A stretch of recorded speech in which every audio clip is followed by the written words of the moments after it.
გამარჯობა, ზუგობარი თქვენთან არის და ვაგრძელებთ ზუგობრობის სამყაროში ორიენტირებას და კვლევაზიებას.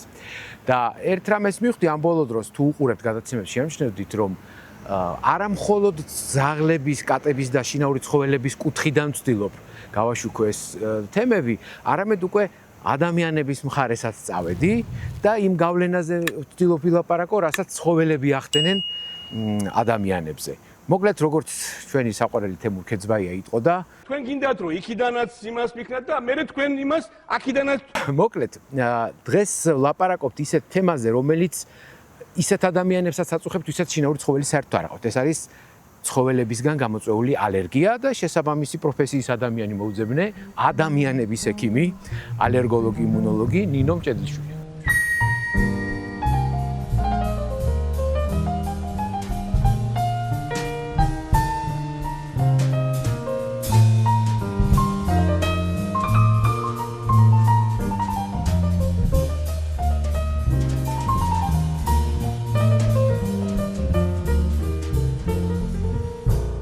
მოგესალმებით და დიდი მადლობა ჩვენს იმპროვიზირებულ სტუდიაში მობრძანებისთვის და მე საკმაოდ ბევრი კითხვა მაქვს, თუმცა წინასწარ ვცდილობ ხოლმე ძალიან ბევრი არ მოვამზადო, იმიტომ რომ საუბრისას უფრო საინტერესო თემები იბადება.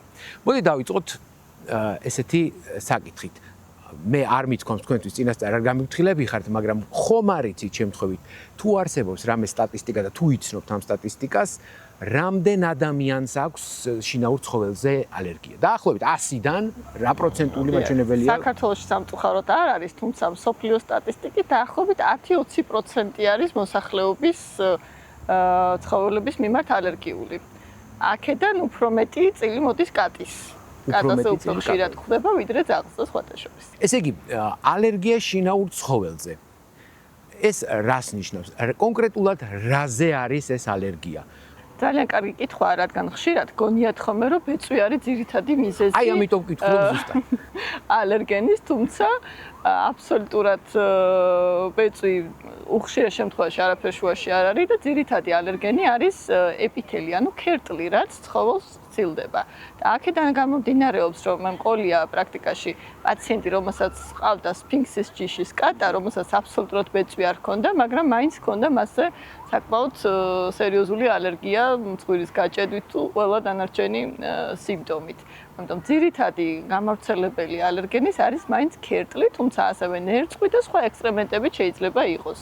ხო, აი ეს მინდოდა მეკითხა, რამდენი ნაწილი შეიძლება გამოვყოთ, დავუშვათ ქერტლი, რაც ახსენეთ? ნერწყვი შეიძლება იყოს. ნერწყვი შეიძლება იყოს, ამიტომ ჩვენს კლინიკაში გვაქვს კვლევის მეთოდებში ერთ-ერთი სპეციფიური იმუნოგლობულინის განსაზღვრა კატის ეპითელის და ნერწყვის მიმართაც, რადგან ორივეს ვამოწმებთ ხოლმე, რომ ყოლია ესეთი პაციენტი, რომ აი მაგათად კატა მალოკა და იმ ადგილას დაემართა ჭინჭრის ციება, შეშუპება ადგილობრივი და ესეც საინტერესოა ხოლმე, თუმცა ჩემი პირადი სტატისტიკით რამდენჯერაც ნერწყვზე ვაკეთებ, ძალიან დაბალი მაჩვენებელია, უფრო ხშირად დასტურდება ხოლმე კატის ეპითელზე, ანუ ქერტლზე ალერგია. აი თვითონ ბეწვი როგორც ასეთი შეიძლება იყოს ალერგიის მაპროვოცირებელი?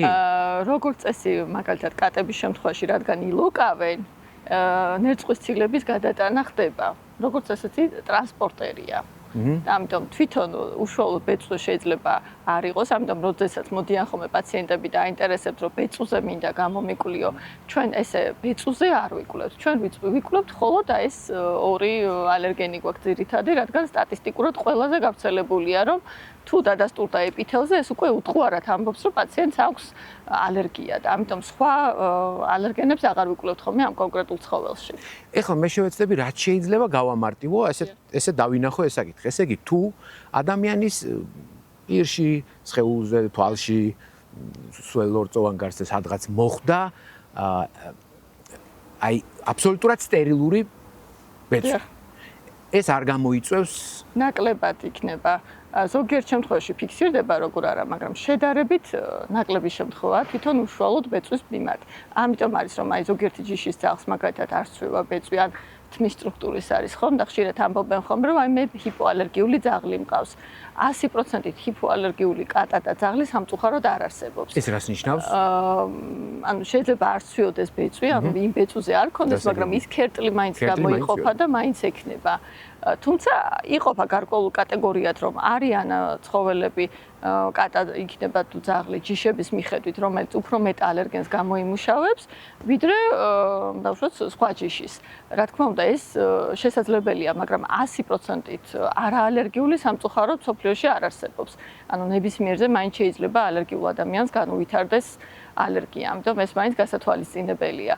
და ასევე ძალიან უცნაურია, რომ თუ არის კასტრირებული მაგალითად მამრი ჯიშის ძაღლი, აღმოჩნდა რომ შედარებით ნაკლებ ალერგენს გამოიმუშავებს, ვიდრე ჩვეულებრივ მდგომარეობაში და ესეც გასათვალისწინებელია. თუ არსებობენ ჯიშები, რომლებსაც მეტად აქვთ ეს ალერგიისკენ ასე ვთქვათ, უფრო მიდრეკილი ორგანიზმი და ადამიანებში უფრო მეტ ღაღიზიანებას იწვევენ. უფრო ნაკლები არის და ამას ვიტყოდი, რომ არ მინდა შევწყვეტ თქვენ საზოგადოებთან, რომ ძაღლის ჯიშებში შეიძლება ესე კარგად ვერ ვერკვეოდეს სამწუხაროდ. მაგრამ აი მაგალითად პუდელი ნაკლებად აბცელებს, აი ეს ბეწვი ნაკლებად ცვივა. იმიტომ რომ ნაკლებად ცვივა თუ თვითონ არ აქვს ეს გამაღიზიანებელი ორგანიზმი. არა, ქერტლი ყველას აქვს, მაგრამ ნაკლებად ცვივა და შედარებით ნაკლებ ალერგენსაც აფრქვევს, ესეც არის. და იორკის ჯიშის ძაღლები მაგალითად ესენიც შედარებით ითვლება ნაკლებად ალერგიული, მაგრამ როგორც აღნიშნე 100%-ით არაალერგიულს ვერ ვეტყვი, რადგან ესეთი პაციენტებიც ყოლია, რომ მხოლოდ იორკი ყავს და იგივე დაბადნის დროს ან მათთან კონტაქტის შემთხვევაში შეიძლება რომ ჭინჭრისციება ან ალერგიული რინიტის სხვადასხვა სიმპტომები, ცემინება, გახშირებული ხველა, თვალიდან ცრემლდენა შეიძლება იყოს. ეს სიმპტომები ჩამოთვალოთ, რომ ადამიანებმა იცოდნენ რა სიმპტომები შეიძლება განუვითარდეთ ამა თუ იმ შემთხვევაში. თუმცა კარგ ამბავსაც ვიტყვი, რომ დაგასწრებთ სანამ კითხვას და მისვამდით ამის შესახებ, რომ აღმოჩნდა კვლევებში, რომ თუ ადრეული ასაკიდან აქვს პაციენტს ადამიანს შეხება ცხოველთან, მათ შედარებით ნაკლებად ემართებათ მოგვიანებით ასაკში. ამიტომ ესეც გასათვალისწინებელია. თუმცა ყავს ისეთი პაციენტებიც, რომელთაც 13-14 წელი ყავდათ მაგალითად ჩინაური ცხოველი და უკვე რომ ასე ვთქვათ მიიცვალდნენ სიბერით სამწუხაროდ მე აღნიშნეს რომ ჰქონდათ მასზე ბოლო პერიოდი ბოლო თვეების განმავლობაში გარკვეული სიმპტომები და მას შემდგომ როდესაც სტუმრად მიდიან სხვადასხვა ადამიანებთან ვისაც ყავთ ცხოველები აქვთ გაძლიერებული ცემინება თუ ანტიალერგიული წამალი არ მიიღეს და ესეთ გასათვალისწინებელია რომ ცხოველის ქერტლი დაახლოებით 4-დან 6 თვემდე რჩება შენობის შიგნით და აი ზუსტად ამ ჩემი პაციენტის ცხოველი როდესაც მიიცვალა ზუსტად დაახლოებით 4 თვემდე ამ პაციენტს მაინც ვაძლევდი ანტიალერგიულ პრეპარატს, რადგან ამის გარეშე იმ თავის აძინებელში, სადაც მუდმივად ყავდა ხოლმე თავისი მეგობარი ცხოველი, ეწყებოდა ცემინება, მიუხედავად იმისა, რომ ის კატა აღარ იყო ცოცხალი სამწუხაროდ. კარგი, კატა ახსენეთ და მაშინ ახლა ვთქვათ, რატომ უფრო კატები ვიდრე ძაღლები? რატომ არიან უფრო ალერგიული? ამაზე, ასე ვთქვათ, ესეთი მაღალი მტკიცებითი კვლევები არ არის ჩატარებული, მაგრამ შედარებით უფრო მეტ ნერწყვს გამოიმუშავებენ, თან უყვართ ლოყვა თათების და მერე გადაიტანენ, ასე ვთქვათ, სხვადასხვა ავაჯზე და შედარებით მეტ ალერგენს ტოვებენ შენობის შიგნით. ეხლა ვიღაცა შეგეკამათებოდათ რა ძაღლები რო დორბლიანები არიან ზოგიერთი ჯიში უმეტეს მაგას კატა ვერასოდეს შეეძრებაო. ძაღლის უფრო ქერტლი არის წამყვანი ალერგენი ვიდრე ნერწყვი და კატაში პირიქით. თუ არის შესაძლებელი რომ ადამიანს კონდეს ალერგია შინაურ ცხოველზე, მაგრამ ძალიან უყვარდეს და მოახერხოს თანაცხოვრება. აი როგორ შეიძლება ეს რა მოახერხოს? რა თქმა უნდა, ეხლა ეს ისეთი დილემაა, რომ ფაქტიურად ოჯახის წევრია ცხოველი და მე არასოდეს არ მithქვამს პაციენტისთვის, რომ გაგვესხვისებინოს ეს ძაღლი, იმიტომ რომ ძალიან მესმის, რომ ძალიან ბევრ პოზიტივს გვაძლევს შინაური ცხოველი და ამიტომ ეს რისკი სარგებელი ყოველთვის არის შესაძლებელი. და ჩვენ ისე უნდა მოვახერხოთ, რომ შევძლო თანაცხოვრობა ისე რომ არ გქონდეს მძიმე ასთმის გამწვავებები და განსაკუთრებით ყველაზე მეტად რასაც ვურჩევ ხოლმე რომ საძინებელში არ შეიყვანონ. რადგან ყველაზე მეტ დროს მაინც საძინებელში ვატარებთ, ყველაზე დიდხანს გძინავს, საშუალოდ 8 საათი მაინც ადამიანს ძინავს და თუ ეს 8 საათი მაინც არ ისუნთქებს იმ ქერტლს, ბევრად ნაკლები ალერგენი მოხდება სასუნთქსებში და შესაბამისად სიმპტომების გამწვავებაც იქნება ნაკლები. ამიტომ ძირითადად პაციენტებთან, ვისთანაც მირჩევია ეს საკითხი, მშვენივრად ითანაცხოვრეს.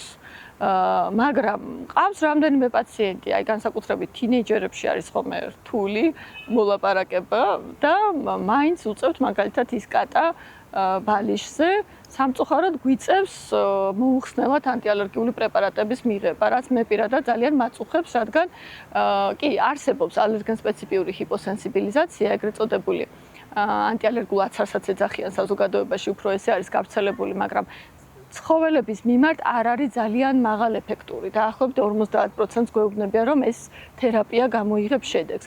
როცა მაგალითად მცენარეების შემთხვევაში, მაგალითად თბილისში ერთ-ერთი ყველაზე მაღალ ალერგენული ხე რაც გვაქვს, ეს არის კვიპაროსი და სამწუხაროდ იმდენად ბევრი დაირიგო, რომ მასიურად ყოველწლიურად იმატებს და იმატებს აი ამ კვიპაროსის მიმართ ალერგიული პაციენტების რაოდენობა. ეს ჰიპოსენსიბილიზაციის კურსი 80%-ში გვაქვს დაახლოებით ეფექტური. ანუ ბევრად მალე არის განკურნებადი და სამწუხაროდ ცხოველზე და კატაზე ესეთი ეფექტური არ არის და ამიტომ უფრო ვურჩევ ხოლმე მარტო საძინებლიდან გავათავისუფლოთ, ასე ვთქვათ, იმ ქერტლისგან და თუ აღარ შევა და აღარ დატოვებს, შესაბამისად ნაკლები ალერგენი იქნება სახლში. ასევე ძალიან დიდი მნიშვნელობა აქვს HEPA ფილტრი ამ ტვერსას სრუტებს, რადგან აღმოჩნდა, რომ დაახლოებით 95% ეს HEPA ფილტრი შიგნით ტოვებს აი ამ ტვერსასრუში ამ მიკრონაწილაკებს. იმიტომ რომ ჩვეულებრივ ტვერსასრუსით აღმოჩნდა, რომ ჰაერს უკან მოყვება და ჩვენ რო გონია, რომ დავალაგეთ, კი, დიდი ბეწვები შეიძლება დარჩეს ტვერსასრუში, მაგრამ ის ქერტლი უკან მოყვება და ჰაერში, როდესაც იფრქვება, პირიქით ძალიან ხშირად უთქვამს, რომ აი როდესაც ტვერსასრუსით ვამუშავებდი ოთახს, პირიქით გამიძლიერდა ცემინება. ეს არის ზუსტად იქიდან გამომდინარე, რომ ეს ქერტლის ნაწილაკები იმდენად პატარაა და მიკროსკოპულია, რომ ჩვენი ხილვადი ან თვალით არ შეგვიძლია დავინახოთ. მეგობრებო, HEPA ფილტრი თუ არ იცით რა არის, მე არ ვიცი და იმიტომ ვამბობ. სტუმარს ამითი აღარ შევაწუხებ, რაღაცნაირად თანამედროვე ინტერნეტის სამყაროში ვცხოვრობთ, გავარკვიოთ ერთად რას ნიშნავს HEPA ფილტრი. ჩვენი სპონსორის NutriMax სპეციის შეკითხვა მინდა დაგისვათ. რამდენად მიზანშეწონილია ალერგიისგან დასაცავად ქიმიური საშუალებების გამოყენება სახლში? შესაძლებელია გარკვეულწილად, თუმცა აი მაგალითად ამ შემთხვევაში ძალზე არ მოვიშველიებ, ოთახის ტვირთკიპაზე მოვიშველიებ, განსაკუთრებით ეფექტურია ეს ქიმიური საშუალებები, რომ კლავს ნამდვილად კიპას.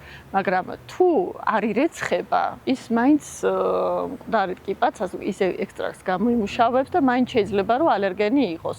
მაგრამ ამ შემთხვევაში თუ ცხოველის ქერტლს ეხება, თუ ზედაპირი სრულად გადაიწმინდება, ნაკლები შანსია რომ დარჩეს, ხომ, ზეთ.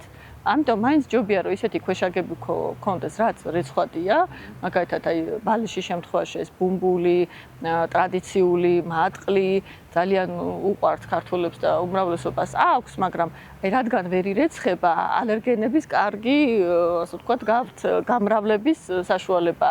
ეს იქნება მტვერი თუ ოთახის ტვირთკიპა თუ მაგალითად ცხოველი, რომელიც წვება ამ საბანზე, უფრო მეტად შეიძლება გაჯერდეს იმ ქერტლით და ნერწყვით და თუ ვერ გავრეცხავ, თავისთავად იქნება ხო იქ რამდენიმე თვის განმავლობაში და შესაბამისად ალერგენს უფრო მეტად გაავრცელებს.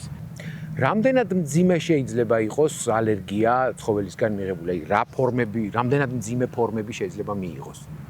ანაფილაქსიური რეაქციები ძალიან იშვიათია, ისე რომ ანაფილაქსიური რეაქციაზე ვიტყვი, რომ ეს არის ყველაზე ძლიერი სისტემური ალერგიული რეაქცია, როდესაც რამდენიმე ორგანოთა სისტემა არის ჩართული და თუ ადრენალინი არ მივეხმარა, ძალიან რთულია ადამიანის გადარჩევა. საბედნიერო ცხოველებს ესეთი ძალიან იშვიათად ახასიათებთ, თუმცა მყავს მძიმე ასთმის მქონე პაციენტები, რომელთაც მაგალითად მცენარეებზეც აქვთ ალერგია, ოთახის ტვირთკიპაზეც აქვთ ალერგია, მაგრამ როგორც ვთქვით, ამ ჰიპოსენსიბილიზაციის კურსით გვაქვს შანსი რომ მივაღწიოთ რემისიას, ანუ შევამსუბუქოთ ამ პაციენტის მდგომარეობა, მაგრამ ცხოველზე რადგან არ არის ისეთი ეფექტური, აი მყავს რამდენიმე, რომელსაც აი საძინებლიდან ვერ გავაყვანინი, ასე ვთქვათ, და ყოველდღე უწევთ აი ამ ანტიინჰალატორების, ანტიასთმური პრეპარატების გამოყენება, რაც ძალიან მაწუხებს, იმიტომ რომ ჩვენ კარგ მკურნალობად ვთვლით, როცა მივაღწევთ იმას, რომ მედიკამენტი ძალიან იშვიათად გჭირდება, ხო? ეს პროცესი, როდესაც ალერგენი ორგანიზმში ხდება, რამე განსაკუთრებული გარემო სჭირდება, მაგალითად დახურული თუ ეს შეიძლება აი აქაც მოხდეს ღია სივრცეში, რამდენად ახლო უნდა იყოს კონტაქტი ცხოველთან. ეს იმ ადამიანებისთვის ვკითხულობ, ვისაც აი ამ ალერგიის შიშით სათოფეზე მიკარება ეშინია ცხოველთან რა, მათ რო იცოდნენ. შენობის შიგნით არის განსაკუთრებით მაღალი გავრცელების არეალი, რადგან განიავება კარგად არ ხდება. და განსაკუთრებით ეს რბილი ავეჯი, ვისაც აქვს, იქ ხდება აი ამ ქერტლის თუ ნერწყვის ექსპოზიცია და შესაბამისად თუ არ გაირეცხა, რამდენიმე თვე როგორც გითხარით, შეიძლება დარჩეს. და მასიურად ახლა ვისაც ყავს, აი ჩემ პირად პრაქტიკაზე ვიტყვი, ეზოში ძაღლი შეიძლება ჰქონდეთ მასზე ალერგია, მაგრამ პრაქტიკულად ის ისეთ რეაქციას არ აძლევს, რომ წამალიც კი არ ჭირდებათ ხოლმე.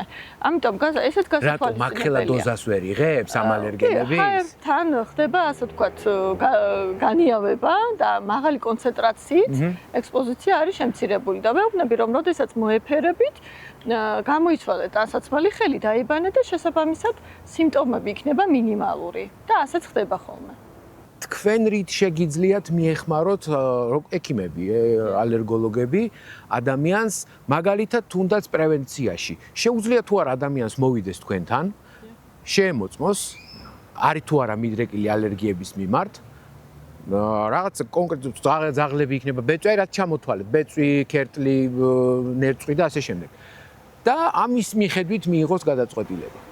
სამწუხაროდ ეს 100%-იანი არ არის, რადგან ალერგია შესაძლებელია, რომ ნებისმიერ დროს მაინც განვითარდეს. ამიტომ თუ მეუბნება პაციენტი, რომ მე ძაღლთან არ მაქვს სისტემატიური კონტაქტი, ან მქონია კონტაქტი და სიმპტომები არ მქონია, არ ვეუბნები ხოლმე, რომ აუცილებლად გაიკეთოს ანალიზი. რადგან შეიძლება ამ ეტაპზე იყოს ნეგატიური და თანაცხოვრებიდან დაახლოებით 6 თვეში 1 წელიწადში მაინც გამოვლინდეს მის მიმართ ალერგია. უფრო საყურადღებოა გენეტიკური ანამნეზი, იმიტომ რომ ვისაც მაგალითად დედა ან მამა ყავს ცხოველზე ალერგიული, დაახლოებით 50%-ით მეტი რისკი აქვს, რომ მასაც განუვითარდეს. სამწუხაროდ ეს გლობალური პრობლემაა, რომ ალერგიის საუკუნე თითვლება 21 საუკუნე და წლიდან წლამდე იზრდება ალერგიული ადამიანებისთვის, არა მარტო ცხოველზე.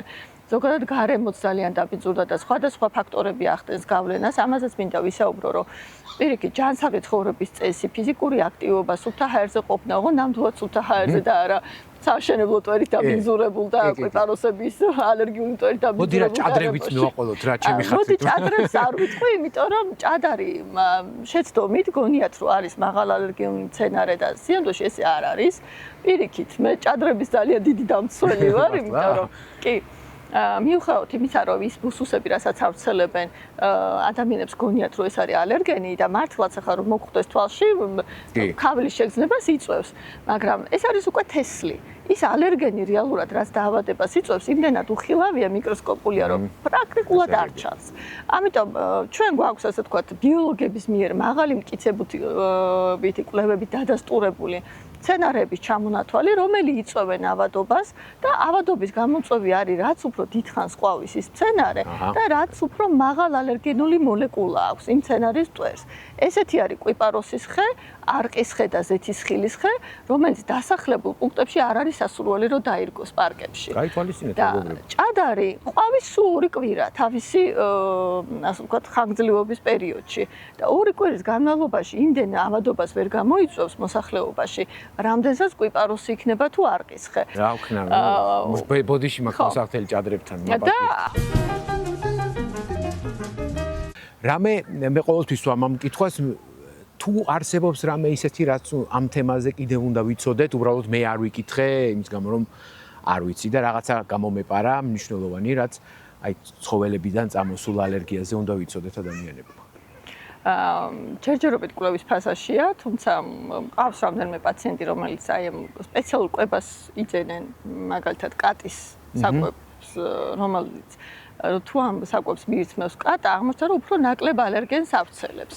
მაგრამ აი მაღალი მტკიცებულების კვლევები ამ მხრივ არ არის. და ჩემთვის ძალიან საინტერესოა, რომ რა ეფექტს გამოიტანს თუ ეს მართლა დადასტურდა ძალიან კარგი საშუალება იქნება იმისთვის, რომ იყოლიან ის თავიანთი საყვარელი კატა სახლში და პლუს დაავადებაც, ასე ვთქვათ, არ გაუმწვავდეთ. და ძალიან მნიშვნელოვანი ასე ჰიგიენის დაცვა, ხშირი დაბანა, ეგრეთ წოდებული გრუმინგი, ქართულად როგორ თქვა, სწორად არ ვიცი, მაგრამ აღმოჩნდა, რომ შედარებით უფრო იკარგება ეს ალერგენები და ადამიანისთვის ნაკლებად ალერგიული ხდება ესეთი ცხოველი.